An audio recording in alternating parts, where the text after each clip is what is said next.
Bom dia, sexto ano. Sejam todos bem-vindos. Meu nome é João Pedro e hoje nós vamos iniciar uma aula sobre sistema esquelético. Vamos falar um pouco sobre as articulações e também o esqueleto axial.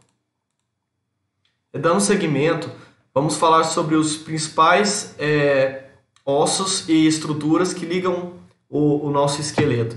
Dentre delas, nós podemos falar um pouco sobre as cartilagens e ligamentos. Uma cartilagem é nada mais nada menos que um tecido esbranquiçado, duro e elástico. E os ligamentos são estruturas constituídas de tecido conjuntivo fibroso que ligam um osso a outro. O ligamento, a principal função dele é ligar os ossos e também o músculo ao osso. Já a cartilagem, ela tem a função de diminuir o contato de um osso a outro, o choque, e também constituir estruturas como o nariz, a orelha. Agora, isso aqui é um esqueleto humano e ele conta com vários ossos. Nós temos entre ele um osso muito famoso, o fêmur, temos o osso do crânio, o rádio, e podemos ver diversos ligamentos. Também conseguimos ver onde fica as cartilagens. A cartilagem ela se encontra também no nariz. Então, gente, os ossos são estruturas rígidas que, unidas por meio de juntas ou articulações, formam o famoso esqueleto. Elas formam uma espécie de armadura com funções diversas, como sustentar o corpo, proteção de órgãos vitais, coração, pulmão, cérebro, reserva de cálcio, produção de elementos sanguíneos como hemácias, leucócitos e plaquetas. Os glóbulos vermelhos são produzidos no interior do osso. O osso é uma grande reserva de cálcio, ele é constituído de cálcio. E o osso também tem a função de proteger. Por exemplo, a nossa caixa torácica, ela protege o pulmão, o coração. E o crânio protege o cérebro. Então é algo realmente muito importante, estudado na biologia. E eles podem apresentar diferentes tamanhos e formas, podendo ser classificados como 4 categorias, basicamente. Entre elas são ossos longos, ossos curtos, ossos planos ou laminares e os ossos irregulares. Entre os ossos longos são aqueles cujo comprimento é maior que sua largura e espessura. Exemplo, o fêmur, a tíbia, a fíbula, o húmero, o rádio e a ulna. Ossos curtos são aqueles que possuem comprimento e largura e altura próximos. Exemplo, ossos do carpo, ossos do punho, do tarso, ossos do pé e patela. Ossos planos ou laminares são aqueles que possuem espessura achatada. Exemplo, ossos do crânio externo, ossos do centro do peito. E os famosos ossos irregulares são aqueles que apresentam proeminência e reentrâncias. Exemplo, vértebras. Então, os ossos irregulares, nós conseguimos observar que ele vai fazer parte da coluna vertebral, certo? E os ossos longos, por exemplo, o fêmur é um osso longo. Nós temos também o rádio e vários ossos longos. Os ossos achatados são os ossos do crânio, por exemplo. Nós temos também os ossos médios, que são os ossos que constituem o pé. Então, basicamente, existem essas 4 categorias que diferem os ossos. E os ossos, eles têm uma constituição interna. Eles são constituídos de cálcio, carnes, proteínas. E observando aqui, nós vemos a seção transversal do osso do braço, certo? E no 2, nós podemos ver aqui que ela tem uma matéria esponjosa aqui dentro, que é o que constitui o osso. Nós também temos o osso compacto, tá vendo? Que na parte exterior até o começo da parte esponjosa. Nós temos a medula amarela. Acontece que em alguns casos essa medula ela pode ser substituída pela medula vermelha nos ossos de adultos. E o húmero, que é o osso do braço, que é esse osso aqui. Existem capilares também que levam sangue ao osso e nutrientes. E também a famosa cartilagem. A cartilagem ela tem a função de constituir a estrutura ou servir para diminuir o impacto entre um osso e o outro. Nesse caso, é isso. Articulações.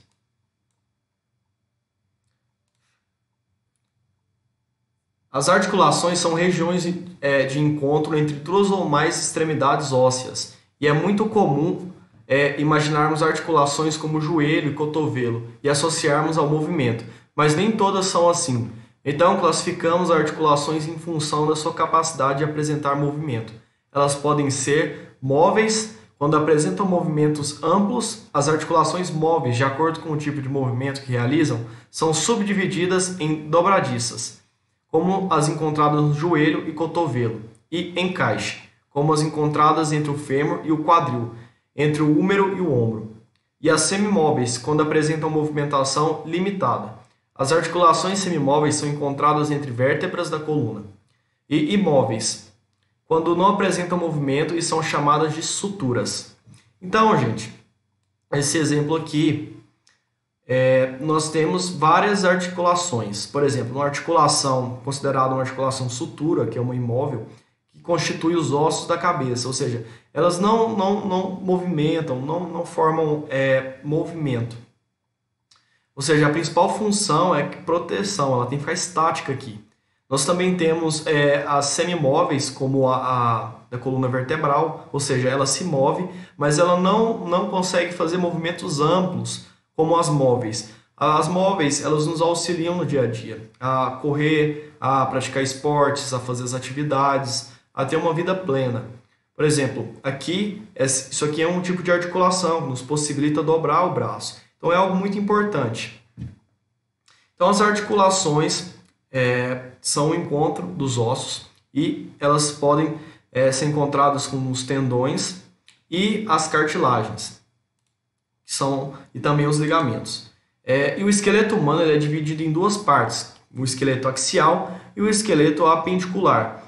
O esqueleto axial ele é formado pelos ossos da caixa craniana e da caixa torácica e da coluna vertebral, ao passo que o esqueleto apendicular é constituído pelos ossos de membros superiores, membros inferiores e as cinturas escapular e pélvica.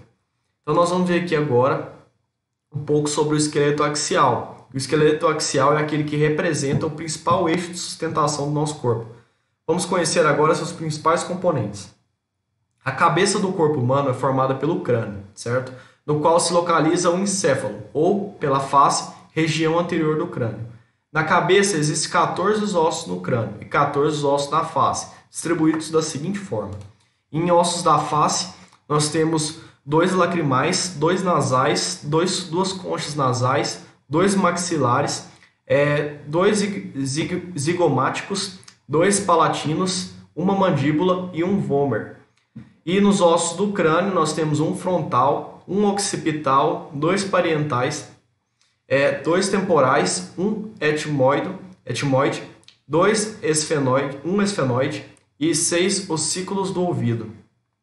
E a principal função desses ossos também proteger o crânio.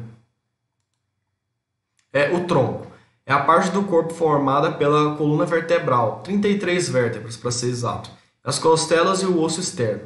Na coluna vertebral, entre uma vértebra e outra, existe um disco cartilaginoso que diminui o atrito entre elas. Esse disco pode sofrer um achatamento ou desgaste devido ao problema de postura e muitas vezes ao sobrepeso do corpo. Com isso, parte deles é projetada entre orifícios vertebrais, o que pode comprimir alguns nervos, causando um quadro doloroso denominado a chamada hérnia de disco. Aqui nós temos uma coluna vertebral, certo? E a coluna vertebral ela é constituída de várias vértebras, que são ossos semistáticos, ou seja, eles movimentam, mas não formam movimentos longos. E aqui tem várias seções. Essas seções são muito importantes para nós estudarmos. Por exemplo, essas 7 primeiras vértebras elas são chamadas de região cervical. E as outras 12 vértebras dessa seção são chamadas de região torácica. Aqui nós temos a lombar, certo? E ela é constituída por 5 vértebras. E aqui nós podemos ver a cartilagem, o disco cartilaginoso, que faz com que diminua o atrito entre um osso e o outro. Nós vimos também que com o desgaste desse disco, nós podemos ter uma doença chamada Hérnia de disco, como eu já havia dito, que é nada mais nada menos do que um comprimento dos nervos, causando um quadro doloroso denominado hérnia de disco. É algo muito sério, precisa de cirurgia para reparar. Então, continuando a falar sobre as seções aqui, nós temos a sacral também, e que ela é constituída de 5 vértebras, e a última, bem pequenininha, a cóccega, que constitui o osso do cóccix. Ela é constituída por quatro vértebras que são unidas entre si. Elas não apresentam essas seções. Ela é totalmente soldada.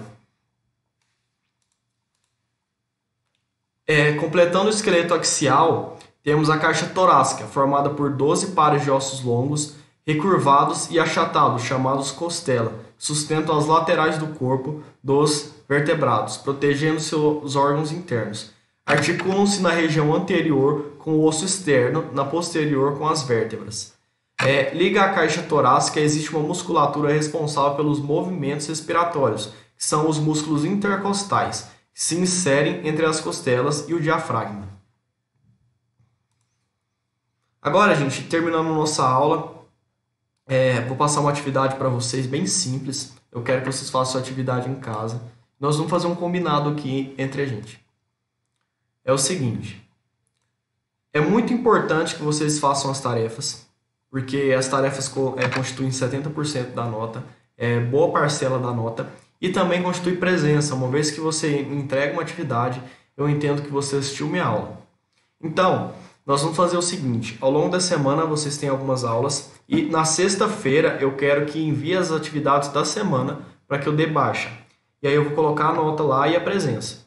Então, a tarefa de hoje eu quero que vocês nomeiem cada parte, cada numeração, certo?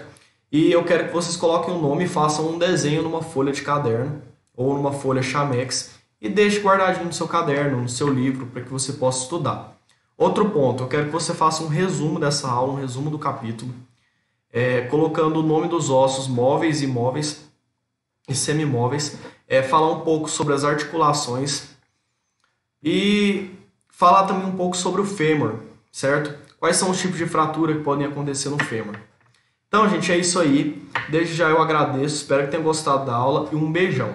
Até a próxima, sexto ano.